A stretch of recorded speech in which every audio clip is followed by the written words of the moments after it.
Bombaydı. Bombaydı. Resim tatmanlı resim. Bombaydı. Resim tatmanlı. Kitonlar resim tatmanlı. Qaytan.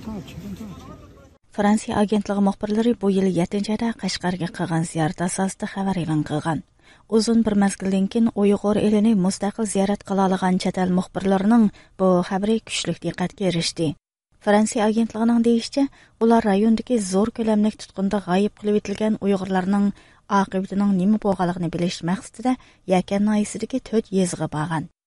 Bu yezilar tadqiqotchi Adrian Zensning Xitoyning oshkorlanib ketgan hukumat hujjatlariga asosan ishlagan tadqiqot dokladida tutqun qilinganlarning nisbati bir qadar zo'r bo'lgan yezlar hisoblandi ekan.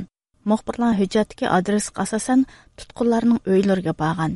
Ular nurg'un uylarning yanala quluploqliq turganligi, bu uylarning tashlandiq bo'lib ketganligi, mahalla ko'ylarning quruqligini ko'rgan.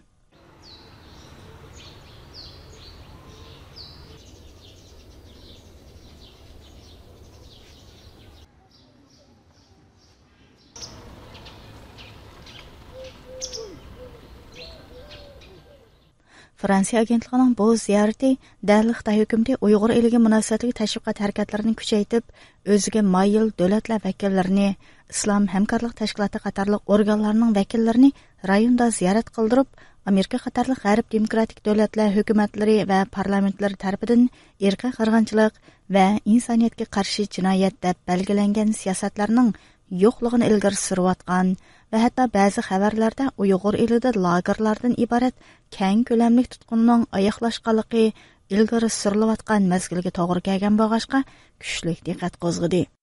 Amerikadagi kommunizm qurbonlari xotira fondining tadqiqotchisi Dr. Adrian Zens radiomizga qilgan so'zda Fransiya agentligining paketlik hujjatlariga asosan olgan ziyorati Uyg'urlarga yurgizilayotgan keng ko'lamli tutqunning to'xtab qolmaganligining eng jonliq isboti deydi. The most important aspect of their visit is they looked up people on the Xinjiang QQ files, which are the Xinjiang QQ files. Bu ziyoratning eng muhim tarafi u rayondagi keng ko'lamli tutqunning texnicha davom qilayotganligini ko'rsatib berdi.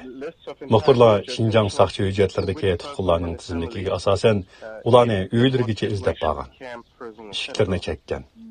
Ammo ular tashlanib ketgan uylarni cho'lda arab qolgan izlarni ko'rgan. Chunki nurg'un Uyg'ur texnicha g'oyib. Mana bu keng ko'lamli tutqunning texnicha ayarlashmaganligining, uning davom qilayotganligining ifodasi. Relatively empty. There's a lot of Uyghurs are missing, which indicates an ongoing detention situation. Fransiya agentligi muxbirlari ziyoratida Xinjiang saqchi hujjatlari nomli tutqunlar tizimligida yaragan Abduqahar Abaydullah va uning oilasining izlarini qilib beqish uchun Yakanning Bo'ston yezisiga borgan bo'lsa-mu, uning izlarini qilolmagan. Muxbirlar u yerda bir to'p payloqchilarning parakandichiligiga uchragan bo'lib, qo'llarida go'rjak to'qmoq ko'tarib olgan bu kishilar muxbirlarni ketishga qistagan.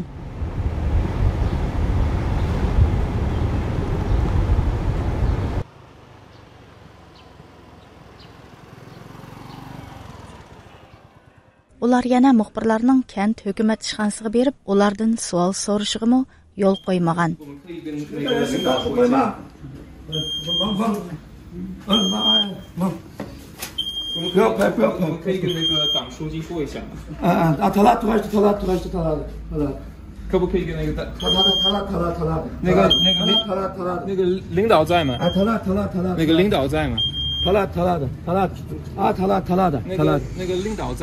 지금 보통 탈라다 살살 그만 살까 야领导在我买不干什么说呢上一当了吗忙人是tatma人是tatma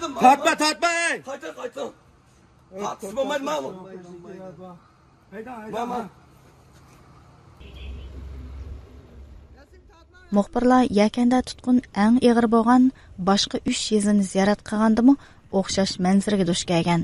Ular nurg'un uylarning quluplangan, tashlandiq holatda turganligini ko'rgan. Bu yerdami ularning kaniga 5 avtomobil va 10 ga yaqin fuqarochi kiyingan saqchi kirib olgan.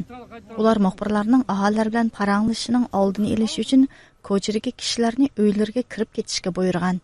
Xabarda deyilishicha, payloqchilar orasidagi biri Aralning partkom sekretari bo'lib, muxbirlar uningdan savol so'rmoqchi bo'lganda, bu kishi motosiklet bilan qochib ketgan.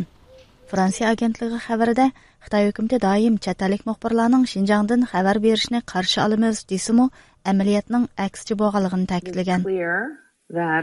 The AFP journalists were not allowed to visit. Uyg'ur kishilik huquq qurilishining boshlig'i Louisa Grivning deyishicha, Fransiya agentligining ziyarati Xitoy hukumatining tashviqotining aksicha lagerlarning hali ham mavjudligini ko'rsatib bergan. This is contrary to what Xinjiang authorities said and Chinese government international spokespeople have said.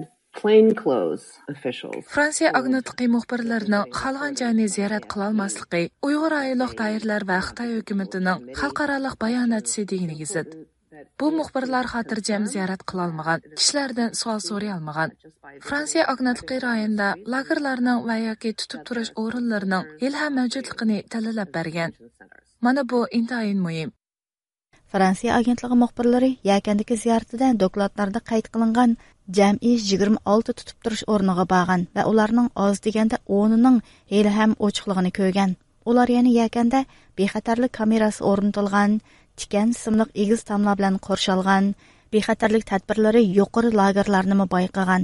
Muxbirlar qumliqning o'tirisiga joylashgan va lagerga o'xshaydigan bir markazni ko'rib, uning darvozasigacha avtomobil bilan berib, darvozadagi soqchidan ichiga kirishni talab qilgan. Soqchi ularga bu degan turma, bu cheklangan rayon deb ularning ichiga kirishiga ruxsat qilmagan. Doktor Adrian Sanz ko'zdan yiroq joylarga silingan bu lagerlar ko'pincha Uyg'urlarning hali ham tutqunda turayotganligini ko'rsatib berdi, deydi. Xinjiang, how many Uyghurs were released into either house arrest or forced labor or could go home, and how many Uyghurs sort of... Hozirgacha tutqun qilingan Uyg'urlarning qanchaligining qo'yib yetilganligi, qanchaligining majburiy emgak zavodlariga yetkazilganligi, qanchaligining hali ham g'oyibligi bizga mujmal bo'lib kelmoqda. Ammo Fransiya agentligi muxbirlarining ziyoratidan qaraganda, bexatarlik tadbirlari intayin qattiq bo'lgan lager odam osonlikcha bormaydigan joylarga silingan bo'lib, mana bu Uyg'urlarning davomli mushu joyda tutib turilayotganligini ko'rsatib berdi. Kishilik huquqni kuzatish tashkilotining oliy tadqiqotchisi Maya Wang Fransiya agentligining bayqaganlarning o'zlarining tadqiqotlari bilan o'xshab ketadiganligini aytdi. U Uyg'ur elidagi bexatarlik tadbirlarining o'xshash mavjudligi, hukumat e'lon qilgan raqamlarga asoslangandimi oz deganda 20 milliondan ortiq odamning yanada tutqunda ekanligi, nurg'un Uyg'urlarning azob-uqubat ichida hozirgacha oila a'zolarining oqibatidan xabarsiz yashayotganligini, Uyg'urlarning tili, dini va madaniyatining yo'qotilayotganligini ta'kidladi. O radyomuzga qilgan so'zda mandaq dedi. So, in other words, the Chinese government has not reversed or stopped the crimes against humanity in Xinjiang. That orientation is very much still. Xitoy hukumati Uyg'urlarga yurgizayotgan insoniyatga qarshi jinoyatlardan chekingani yoki uni to'xtatgani yo'q. Tarbiyalash usuli bu siyosatlarning markazi bo'lib turmoqda. Uyg'urlar jimiq turilmoqda va hozirmi Uyg'ur bo'lganligi uchun ziyonkashlikka uchramoqda. Tadqiqotchi Maya Wangning deyishicha, Xitoy hukumati bir yoqdan mushundaq jinoyatlarni davom qilib, yana bir yoqdan xalqarada Uyg'urlar uchrayotgan zulmga qarshi sadolarni yo'qotish uchun aktiv xizmat qilmoqda ekan. I think the Chinese government has been very active in trying to neutralize. Bu so'zda Xitoy hukumatining bu jinoyatlarni qandaqdir terrorlikqa qarshi urushdagi g'alaba yoki namratlikni tugutish g'alabasi deganda hikoyalarga o'zgartirishga urinayotganligini eskartib, bizning raqobatimiz yanada kaskinlashdi dedi. And so, I mean, given the Chinese government's, major offensive to neutralize that kind of international attention, including at the UN level, I do think we have. Xitoy Birlashgan Davlatlar Tashkilotiga o'xshash xalqaro organlarni o'z ichiga olgan xalqaro jamoatning diqqatini aktiv holda burash tirishchiligini qattiq oshirdi. Shunga biz uchun aytganda, endi raqobat texmi kaskinlashdi. 8-ayning 26-kuni Xitoy davlat raisi Xi Jinping kesak davlatlar rahbarlarining 15-qatimliq uchrashiga qatnashib, qaytgan hamon Uyg'ur eliga kelib, rayondagi siyosatlarni ta'biranmay ijro qilish haqida nutq so'zlagan edi. Uning nutqidagi muhim moddalarning biri dal ijobiy tashviqotni kuchaytirish va sayohatchilikni rivojlantirish haqida bo'lgan. Ayni chog'da bir qism mutaxassislar radiomizga qilgan so'zda Xi Jinpingning buni maxsus ta'kidlashi rayondagi kuchli besim siyosatidan natija olib, qisman xotirjam bo'lgan Xitoy hukumatining amdi bu siyosatlarni yang ichida астı xarakterlik әп бардығалығını көстіп бердіғалығını білдірген. Fransiya agentligining yangi ziyorat doklati Xitoy hukumatining Uyg'ur elidagi lager tizimi, shundaqla irqiy qirg'inchilik va insoniyatga qarshi jinoyatlarning davomlashayotganligining kuchli dalili sifatida boshqa nopuzli xalqaro axborotlar tarafidan ko'chirib tarqatildi. Hurmatli radio anglag'uchilar, bu programmani irada tayyorladi.